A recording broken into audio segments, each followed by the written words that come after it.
Bambang, Ida, dan Dedi, 3 anggota WhatsApp Group, sedang berdiskusi di grup. Topik yang mereka bahas adalah bagaimana sebaiknya grup mereka bersikap terhadap situasi politik yang tidak menentu di tengah hoax yang bertebaran. Teman-teman, ini situasi sulit.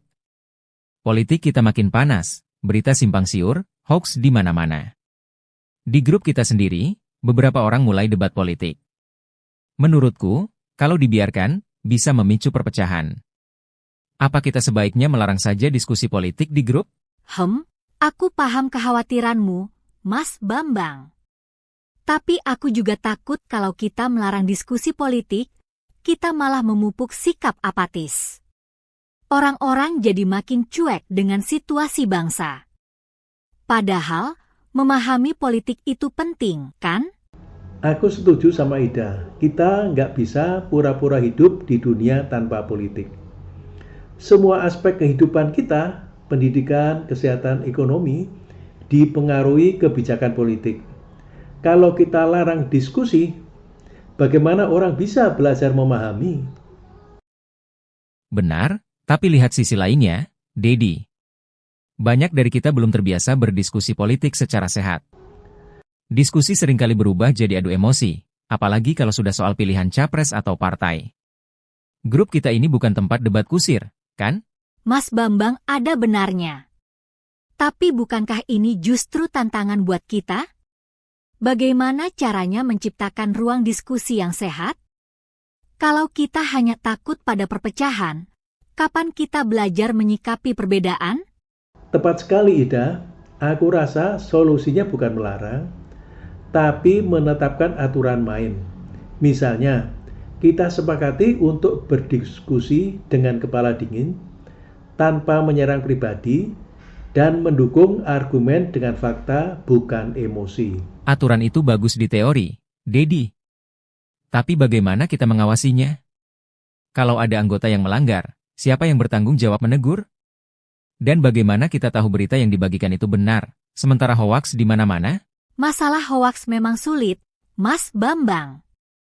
Tapi disinilah kita bisa belajar. Mungkin kita perlu menetapkan bahwa setiap berita atau argumen harus disertai sumber yang valid.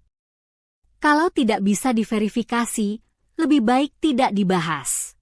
Benar Ida, kita juga bisa mengedukasi anggota grup tentang cara mengenali hoax. Banyak sumber gratis di internet tentang literasi media. Ini sekaligus meningkatkan kesadaran kita semua. Edukasi itu bagus, tapi tidak semua orang punya kapasitas untuk memilah mana fakta, mana opini. Apalagi kalau sudah terlanjur fanatik pada satu kubu. Aku khawatir, meski ada aturan, tetap saja diskusi bisa memanas. Mas Bambang, aku rasa fanatisme itu justru harus dihadapi, bukan dihindari. Kita bisa menjadikan grup ini sebagai tempat untuk melatih toleransi. Kita tak perlu sepakat, tapi setidaknya bisa saling mendengarkan tanpa menyerang. Tapi, Bambang juga ada poin penting. Kita tidak boleh memaksakan semua anggota untuk ikut diskusi politik. Mungkin kita bisa buat jalur tengah. Politik boleh dibahas, tapi hanya di subgrup khusus, bukan di grup utama. Ide yang menarik, Dedi. Jadi yang ingin berdiskusi bisa masuk subgrup, sementara grup utama tetap fokus pada diskusi umum. Tapi siapa yang mengelola subgrup itu? Aku rasa bisa dibentuk tim moderator kecil. Moderator bertugas menjaga agar diskusi tetap sehat, mengingatkan anggota jika ada yang melanggar aturan, dan mengevaluasi dinamika grup secara berkala. Itu solusi yang bisa dicoba. Tapi aku rasa ada hal yang lebih penting, kita harus mengedepankan niat baik.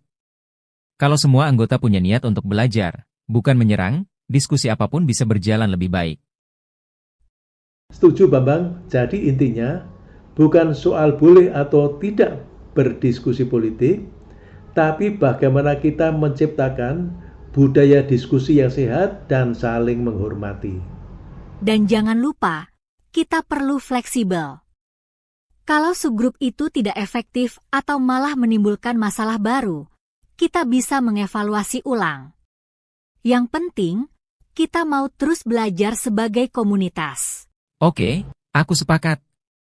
Jadi, kita izinkan diskusi politik, tapi dengan aturan yang jelas, subgrup untuk yang berminat, dan ada moderator untuk menjaga diskusi tetap sehat. Betul sekali, Mas Bambang. Ini bukan hanya soal politik, tapi juga soal bagaimana kita belajar menjadi masyarakat yang dewasa.